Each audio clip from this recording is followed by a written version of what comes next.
अस्सलामुअलैकुम रहमतुल्लाहि वबरकातुहू। एक बस्ती की मज़ार पे एक बुढ़िया बैठा करती थी। उस मज़ार पे हर आदमी आने वाला, बूढ़ा जवान बच्चा, उस बुढ़िया को अपने हिसाब से पैसे दे देता और बुढ़िया काफ़ी दिनों से वहाँ बैठती थी। हर आदमी उसको पहचानने लगा था। एक बार एक नौजवान मज़ार पे आया और मज़ार की बहुत ज़्यादा तस्वीरें बनाई और उसके बाद वो बुढ़िया जहाँ बैठती थी वहाँ की भी तस्वीरें बना के फिर बुढ़िया को कुछ रकम दे के घर वापस जाने लगा। घर जब वापस जाने के लिए मुड़ा तो उसका पटुआ जो था वो उसके जेब में बराबर नहीं पड़ा। उसके बाद वो बटुआ वही ज़मीन पे गिर गया। गिरने के बाद वो नौजवान चला गया। फिर उस बुढ़िया की नज़र उस बटुए पे पड़ी। पड़ने के बाद बुढ़िया ने बटुआ फौरन उठाया और उस नौजवान के पीछे भागा। नौजवान के पीछे भागी। उसके बाद वो नौजवान बड़ी जल्दी में था, गाड़ी में बैठा चला गया। बुढ़िया आवाज़ देती रही मगर वो नौजवान के सुनाई नहीं दिया। उसके बाद उस बुढ़िया ने फिर उस जगह पे जाके बैठ गई और उसका बटुआ संभाल के रख लिया। उसके बाद जो है उसने उस बटुए में खोल के देखा तो वो बटुए का शनाख्ती कार्ड, यानी जो आधार कार्ड कहा जाता है, आधार कार्ड भी था। आधार कार्ड था और उसने उसको देखा तो वो नौजवान एक ईसाई धर्म से ताल्लुक़ रखता था। बुढ़िया ने वो बटुआ संभाल के रख लिया और उसके बाद काफ़ी अरसे गुजर गए, वो नौजवान वापस नहीं आया। तकरीबन 1 साल बाद वो नौजवान फिर से वापस आया। बुढ़िया ने बटुआ से वो आधार कार्ड निकाला और उसकी फ़ोटो उस फोटो से मिलाई। बुढ़िया पहचान गई। उसके बाद जब वो नौजवान ने फिर से तस्वीर वगैरह बना ली, फिर उस बुढ़िया जो है नौजवान के पास गई और उसको बताई कि 1 साल पहले आप आए थे और कुछ रकम भी मुझे दिया था और ये बटुआ आपने यहीं पे गिरा दिया था।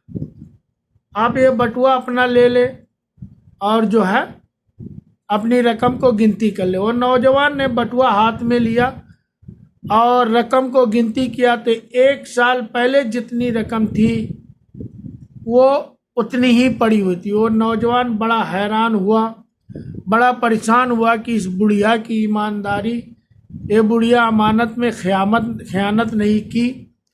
उसके बाद उससे कहने लगा कि ये बटुआ तो आप भी रख सकते हैं, आप भी रख सकती थी। तो बुढ़िया ने जवाब दिया, आप ईसाई धर्म से ताल्लुक़ रखते हैं, हम एक मुसलमान हैं। बरोज़े क़यामत अगर तुम्हारे नबी ईसा अलैहिस्सलाम हमारे नबी हुजूर पाक सल्लल्लाहु अलैहि वसल्लम से ये सवाल करते कि आपका एक उम्मती हमारे एक उम्मती में अमानत में खयानत किया, तो हमारे रसूल पाक सल्लल्लाहु अलैहि वसल्लम फिर ईसा अलैहिस्सलाम को क्या जवाब देते? फिर वो मुंह दिखाने के काबिल नहीं बचते। हम मुसलमान हैं, हम नहीं चाहते कि किसी हमारी गलती की वजह से हमारे नबी करीम सल्लल्लाहु अलैहि वसल्लम कहीं पे रुसवा हो।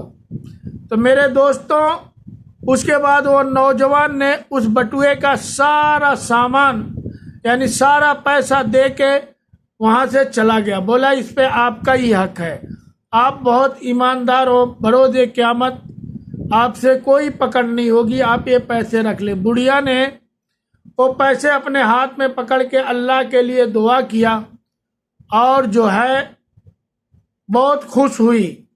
उसके बाद वो नौजवान वहाँ से चला गया। तो फिर नौजवान जब घर जाने के बाद सोचा तो बोला, आज के ज़माने में ऐसे भी ईमानदार लोग पड़े हैं जो अल्लाह वाले हैं और अल्लाह से डरते हैं, मगर आज के मुआशरे में मेरे दोस्तों लोग एक दूसरे का गला काटने के चक्कर में पड़े हैं, एक दूसरे की अमानत और ख़यानत करने के चक्कर में पड़े हैं।